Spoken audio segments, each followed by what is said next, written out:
It's been said countless times that the NFL is a week-to-week league. It's the only professional sport where opinions on the greatness or the suckness of any particular team can change in 4 to 6 days. One week your team is riding high, the next week the sky is falling. With that being the case, overreactions in the NFL by fans or the media, it seems to happen every Monday or every Tuesday morning. So, what I've decided to do, every Tuesday or Wednesday throughout the regular season, I'm going to post a video with my reaction to the prior week's games. I'm going to call it What's Real and What's Fake. The premise of this whole little series is to look at things objectively, not emotionally, not overreacting, and determine which teams or players or outcomes or whatever happened in the league the week before, media headlines, whatever you want to call it, and determine what is real and what is fake. So let's get started. Sam Darnold is a bust. Fake. After that abysmal performance Sunday in Buffalo, I see the typical headlines and commentary trashing Sam Darnold. He's a bust. This guy sucks. He's no good. Brian Costello with the New York Post. He drew a compelling comparison between Sam Darnold and Blake Bortles. And when you look at them and compare them statistically through the first couple of years of their career, Sam Darnold and Blake Bortles are the same quarterback. Brian Costello made the point that Blake Bortles carried the Jags to the AFC Championship game, and Sam Darnold hasn't even gotten the Jets close to making the playoffs, which is true. But what he's leaving out is Blake Bortles had the luxury of playing with the number one defense in the NFL. He had Leonard Fournette in the backfield. Sam Darnold doesn't have that luxury. His number one weapon is Jamison Crowder, who would be a solid number two receiver on just about every other team in the league. Le'Veon Bell, he is a shell of who he was in Pittsburgh. Frank Gore, who I have a lot of respect for. I love Frank Gore. But at this stage of his career, he is not meant to be the lead back on any team. He was the top rusher for the Jets in that game Sunday. He had a total of 24 yards. The Jets defense gave up 21 points before you could even blink your eye. The awful drafting by the Jets the past few years is having its effect on the field. They are terrible. And new general manager Joe Douglas, he refused to spend money this summer in free agency. So he is leaving Sam Darnold with nothing but basically second stringers on this roster, which is the opposite of what you want for a young developing quarterback. And I haven't even started in on Adam Gase yet. Has Adam Gase ever developed a young quarterback in the NFL? Because that's what Sam Darnold needs, development. Gase should have been fired last season. There were rumors that the Jets were going to fire him in the middle of the year last year. They decided against it, which I think was a crucial mistake. If you've been following this channel for a while, you know I don't normally take it easy on young quarterbacks, but I'm giving Sam Darnold a pass.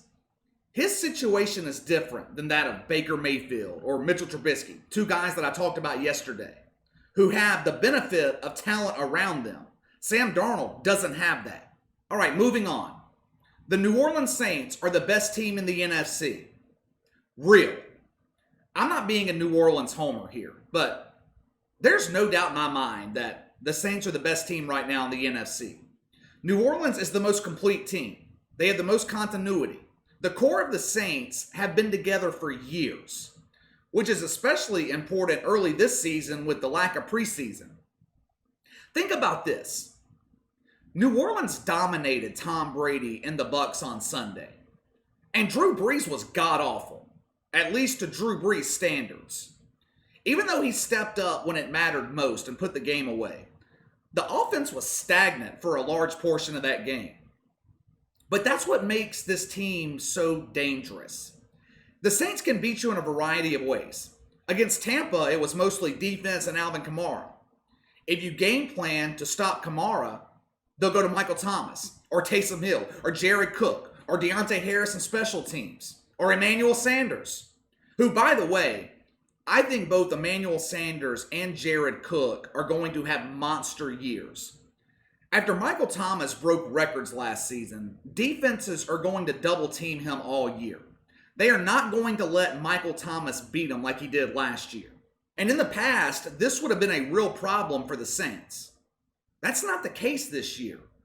For the first time in this little 3 or 4 year run that's been going on since 2017, the Saints have a legitimate number 2 receiver. This team is deep in New Orleans on both sides of the field. Now, I am concerned about Drew Brees, especially as we get late into the season. But Sean Payton has the best backup in the league on the sidelines right now, Jameis Winston.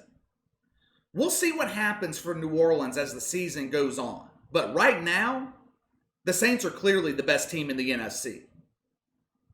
All right, Gardner Minshew and the Jacksonville Jaguars are actually good. Fake.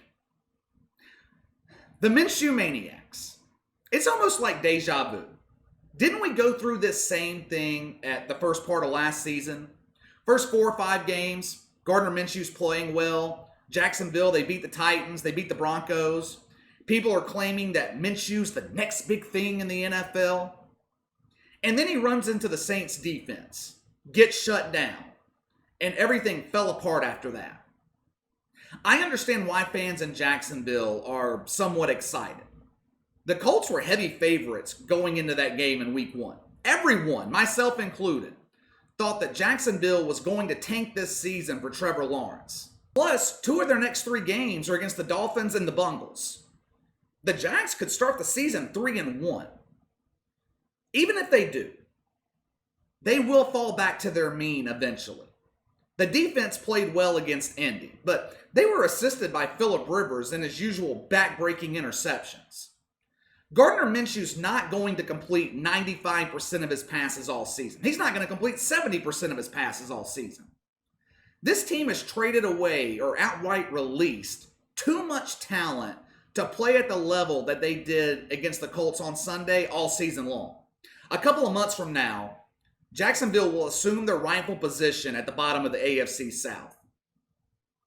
All right, up next, the Arizona Cardinals could take the NFC West this year. Real. I told you guys over the summer, the Arizona Cardinals were going to be the surprise of the NFL this season. The trade for DeAndre Hopkins will go down as one of the biggest steals in recent NFL history, and will eventually be one of the many reasons that Bill O'Brien loses his job in Houston. Kyler Murray now has a legitimate threat at receiver, and Larry Fitzgerald, even at this stage of his career, is a legit option at number 2. All DeAndre Hopkins did in the Cardinals' debut was catch 14 passes for 151 yards. That's it. No big deal, just another typical D-Hop day. This is a dangerous team offensively. Kyler Murray has the ability to extend plays. We all know that. They got big-time production from both Kenyon Drake and Raheem Mostert in the backfield. They grinded the supposedly elite Niners defense down throughout that game. They ran 17 more plays than San Francisco. By the fourth quarter, the Niners were gassed defensively, which is why the Cardinals ended up putting up 14 points and taking the win. Now, I do have some concerns with Arizona on the defensive end, and they're going to have to top Russell Wilson if they want to win the division. No easy task, but the Cardinals definitely have what it takes to win the NFC West this year. Up next, Carson Wentz is the problem in Philadelphia. Fake. There are a load of problems in Philadelphia right now. Carson Wentz is not one of them. He is taking a beating right now from Eagles fans, and it's completely unjustified. Just like last season, the Eagles are being hampered by injuries. The offensive line was already screwed going into the season. They lost Andre Dillard and All-Pro Brandon Brooks for the season. Then, another All-Pro, Lane Johnson, was inactive against Washington with an injury. It showed on Sunday, missing those 3 guys on the offensive line. Carson Wentz did not have any time to throw the ball. He was sacked 8 times. And I see people saying that he was terrible even when he did have time to throw the ball in the pocket, which is true, he was, but think about it. When your quarterback is taking a consistent beating like Wentz did on Sunday, it doesn't matter when he does get that rare time in the pocket because he's just waiting for the next hit. So it rattles him the rest of the game. It's already in his head. And we've seen this happen to all-time greats, Brady and Breeze, when they're under consistent pressure. Oh, and also, Miles Sanders was out Sunday against Washington. So not only did Carson Wentz not have time to throw, his safety blanket in the backfield was sitting on the sidelines with a hamstring injury. My point is, the Eagles are banged up again. And it's not Carson Wentz's fault. There's a perception around Carson Wentz that he's fragile. But lately, he's been one of the most durable players on this roster. There's definitely cause for concern in Philadelphia. If I were a fan of the Eagles, I would be worried about this team's playoff chances. But Carson Wentz is definitely not the problem in Philadelphia. All right, last but not least, Tom Brady is in for a long, bad season. Most definitely fake. Bruce Arians was highly critical of Tom Brady after that loss to the Saints on Sunday.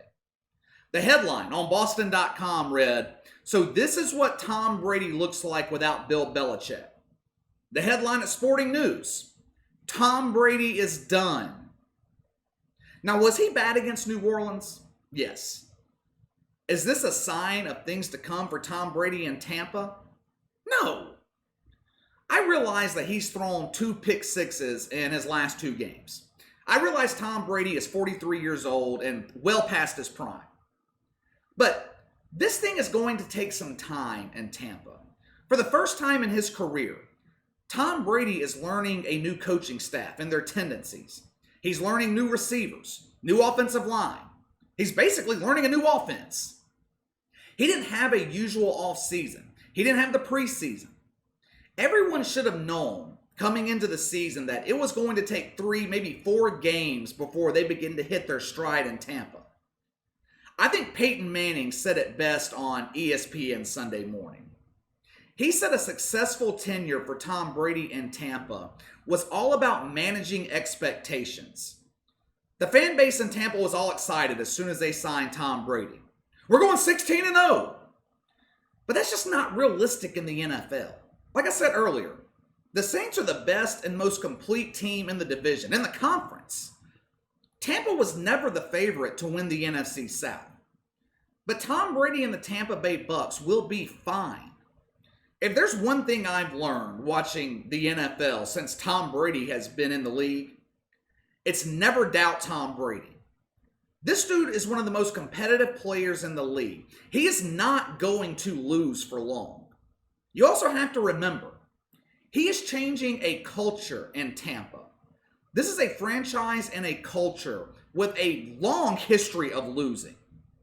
As great as Tom Brady is, he's not going to be able to change that in 1 week, 1 game.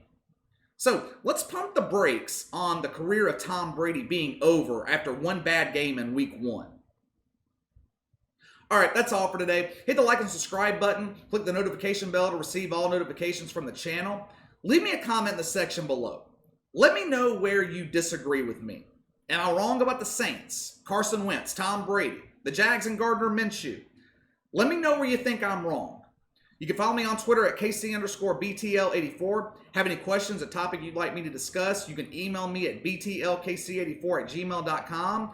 I'll see you guys next time.